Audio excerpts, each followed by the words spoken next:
Death is a universal experience, yet among caregivers, providers, and loved ones, the dying process can be upsetting and unfamiliar. Now more than ever, it seems that healthcare professionals are deeply ingrained in the person's dying process.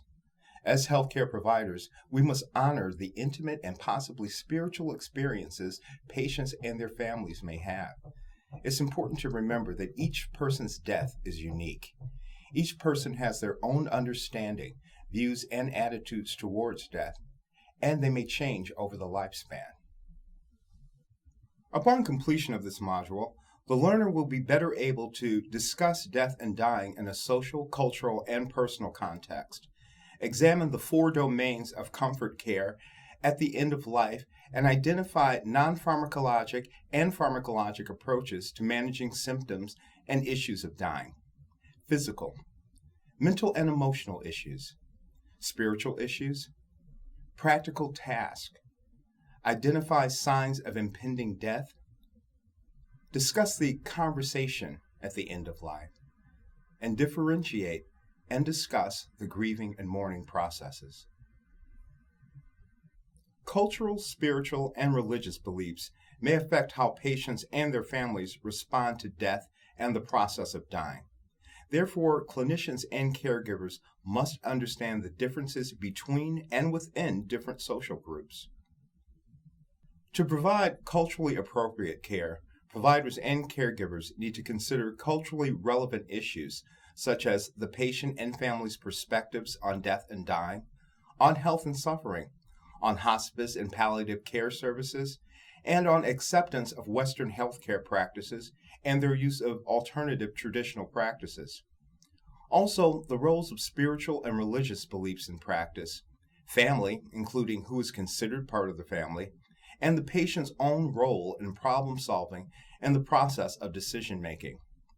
In addition, how the patient and the family communicate, including the need for an interpreter, or even the culturally relevant terminology around illness and dying. Cultural factors may affect the way patients and their families respond to death and the dying process. It's important for the clinician and caregivers to understand the differences between and within different social groups.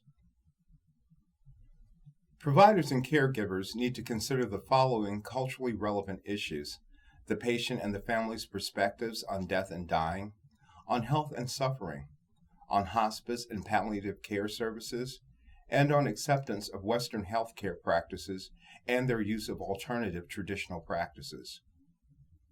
Clinicians and caregivers should consider their own personal experiences of death and the dying process, which may affect how we interact with patients and end-of-life decisions.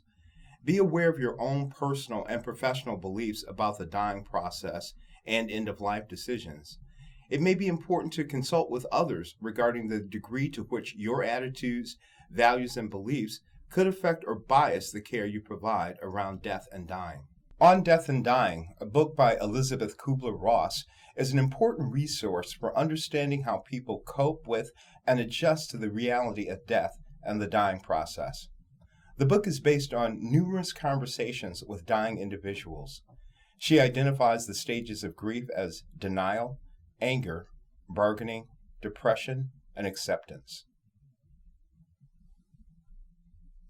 Comfort care is an essential part of medical care at the end of life. It is care that helps or soothes a person who is dying. The goal is to prevent or relieve suffering as much as possible while respecting the dying person's wishes. Comfort care near the end of life is comprehensive and addresses various domains. The four domains of comfort care are physical comfort, mental and emotional needs, spiritual issues, and practical task.